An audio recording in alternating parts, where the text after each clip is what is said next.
அண்ணா திமுக வேணாம், திமுக வேணாம், மூணாவது அணி மாற்றத்தை விரும்புகிறாங்க மக்கள். மாற்றம் வரணும், மாற்றம் வரணும், மாற்றம் வரணும். 60 வருஷமாக அதிமுக திமுக ஆண்டுகிட்டு இருக்காங்கன்னு சொல்கிற விஜய் கட்சிக்கு ஓட்டு போடாதீங்க.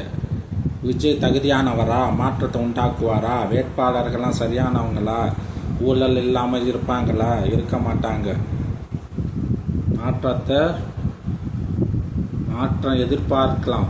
ஆனால் இவர் தகுதியானவர் இல்லை. ஒரு ப்ரெஸ் மீட்டிங் வைக்கிறதில்லை, ஒரு எதையும் எடுத்து பேசுனதில்லை. சினிமாலேயே இருந்தவர். இவரால் ஏதாவது பொது தொண்டு செஞ்சுருக்காரா?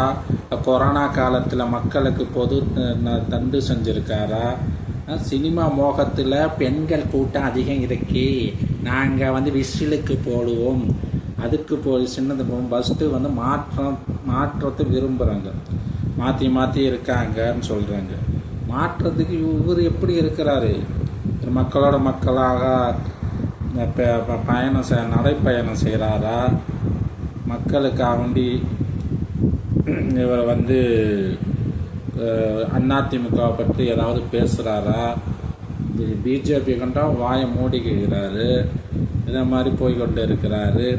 திமுக வண்டியும் காட்டமாக பேசுகிறாரு. தீய சக்தி, நாங்கள் தூய சக்திங்கிறாரு. விஜய் ரொம்ப தெனாவட்டாக பேசுகிறாரு. நம்ம என்ன செஞ்சாலும் நம்ம பின்னாடி மக்கள் இருக்குது, மக்கள் நம்மளுக்கு ஓட்டு போட்டுறோம், நம்ம என்ன செஞ்சாலும் நம்ம பின்னாடியே வர கூட்டம் இருக்குண்டு. நான் வராட்டியும் பரவாயில்ல, என் கட்டவுட்டை வச்சு நீங்கள் பிரச்சாரம் பண்ணுங்கள், என் பொம்மையை வச்சு பிரச்சாரம் பண்ணுங்கன்னெலாம் பேசுகிறாரு மீட்டிங்கில். கேளுங்க, அவ்வளோ என்ன கேலி பண்ணுறாரு. மக்களோடையே அவரோடைய ஃபேன்ஸ், அவருக்கு ஓட்டு போடுற மக்களோடையே அவருக்கு கேலி பண்ணுறாரு, கிண்டல் பண்ணுறாரு. விளையாட்டான அரசியலில் இவருக்கு செல்வாக்கு இருக்குது. சினிமாவில் ஃபேன்ஸு மாசு காட்டிட்டாருண்டு. இவர் என்னத்த அப்படி படத்துலையா நான் என்னத்த உருப்படியாக கொடுங்க இதுண்டாருன்னு தெரியல, நடித்தாருண்டு. இவரை நம்பி கூட்டம் போயிட்டு இருக்கிறது. இவர் ஒரு அரசியலில் தேர்தலில் கொஞ்சம் ஒரு புயலை கலப்புவாருங்கிறது இருந்தாலும் இவரை ரொம்ப மோசமான இதில் போயிட்டு இருக்கிறாரு. மக்கள் நமக்கு என்ன சொன்னாலும் நம்ம கேட்டுக்கோம், தென்னாவட்டில் பேசிக்கிட்டு ஓட்டை பிரிக்க பார்க்குறாரு. மக்களே நல்ல சுய புத்தியோடு இருந்து ஓட்டை ஆளுங்கட்சிக்கு போடுங்க. ஆளுங்கட்சி தான் இப்போ நிலையான ஆட்சியை தரும். நிறையா மீட்டிங்கில் கலந்துக்கிறது இல்லை.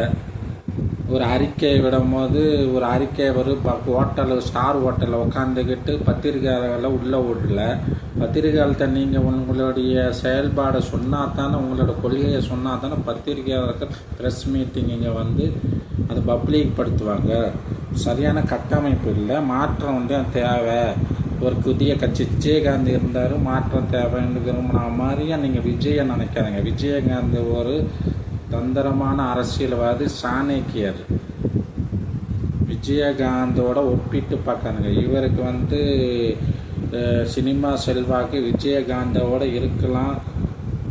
இந்த மாதிரி 20-18 வயசு மக்கள், 25 வயசு இளைஞர்களோட கூட்டம் இருக்கலாம். கூட்டத்தை நம்பி ஓட்டை போட்டு ஓட்டை வேஸ்டாக்காதீங்க. ஒரு பொண்ணான ஓட்டை ஆளுங்கட்சி திரும்பி வர்றதுக்கு, ஆளுங்கட்சி நல்லா நன்மைகள் செய்ய முயற்சிகள். இப்போ புதுசாக கட்சி ஆரம்பித்து இவங்க வேட்பாளர்களை இவங்க பாக்கெட்லேயே பைசா இல்லை, பாக்கெட் அடிக்கிறவங்கெல்லாம் வேட்பாளராக நிறுத்தினாக்கா அவங்க குறுக்கு வழியில் சம்பாரித்து ஃப்ராடு பண்ண மாட்டாங்களா? ஆட்சி மாற்றம் என்ன? ஆட்சி மாற்றம் என்னத்தை ஆட்சி மாற்றம் பண்ணி இவர் என்னத்தை சாதிக்க போகிறாரு? மகளிர் மக்களுக்கு தொண்டு செய்ய போகிறாரா?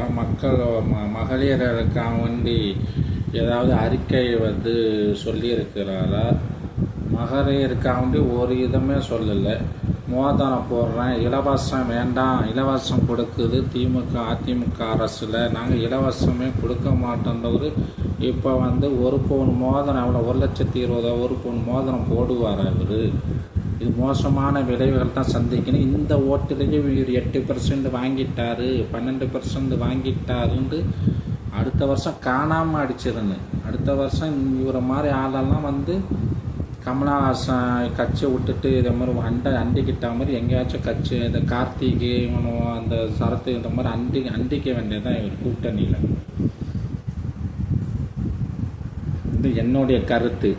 மாற்றத்தை இவரால் உண்டாக்க முடியாது. மாற்றத்தை உண்டாக்குற அளவுக்கு இவர் தகுதியானவரை கிடையாது. விஜயை நம்பி நீங்கள் ஓட்டை வந்து வீணடிச்சிடாதீங்க.